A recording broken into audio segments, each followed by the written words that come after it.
ಆಗಿದ್ದಾರೆ. ಅವರು ಮಾತಾಡುವ ಸಂದರ್ಭದಲ್ಲಿ ಯಕ್ಷಗಾನದ ವಿಷಯ ಬರ್ತದೆ ಮತ್ತು ಅಲ್ಲಿ ಅವರು ಒಂದು ಫ್ಲೋದಲ್ಲಿ ಹೇಳ್ತಾ ಹೋಗ್ತಾರೆ.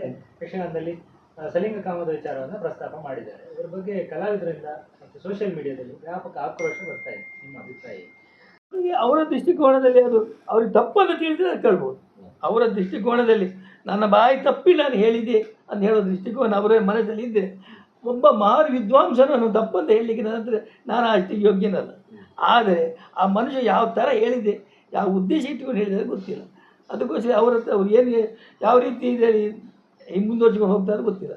ಅದು ಕಲೆಗೆ ತೊಂದರೆ ಆಗದಂತೆ, ಕಲಾವಿದರಿಗೆ ಮನಸ್ಸಿಗೆ ಪಶ್ಚಾತ್ತಾಪ ಬಾರದಂತೆ ಇದು ಮುಂದುವರ್ಸ್ಕೊಂಡು ಹೋಗೋದೇ ನನ್ನ ಮಾತು. ಯಾವುದು ಸರಿ ತಪ್ಪಂತ ಹೇಳಿ, ಆದರೆ ಇದನ್ನು ಹೇಗೆ ಹೇಳೋದು? ಸಾಮಾನ್ಯ ವ್ಯಕ್ತಿ ಹೇಳಿದರೆ ನಾನು ಅದು ಹೇಳ್ಬೋದು. ಇದು ಈ ಜನ ಮೇಧಾವಿ, ರಾಷ್ಟ್ರ ಮಟ್ಟದ ಮೇಧಾವಿ, ಮತ್ತು ನನ್ನ ಸಾಮಾನ್ಯ ವ್ಯಕ್ತಿಗಳಲ್ಲ. ಅಂತಹ ಮೇಧಾವ ಬಾಯಲ್ಲಿ ಈ ಮಾತು ಬರಬೇಕಾದ್ರೆ ಅವರದ್ದು ಕುಲಂಕುಷವಾಗಿ ಅವರದ್ದು ಕೇಳಬೇಕು, ಯಾಕೆ ನೀವು ಇದನ್ನು ಹೇಳಿದ್ದೀರ ಮಾತನಾಡ್ತೀರಾ?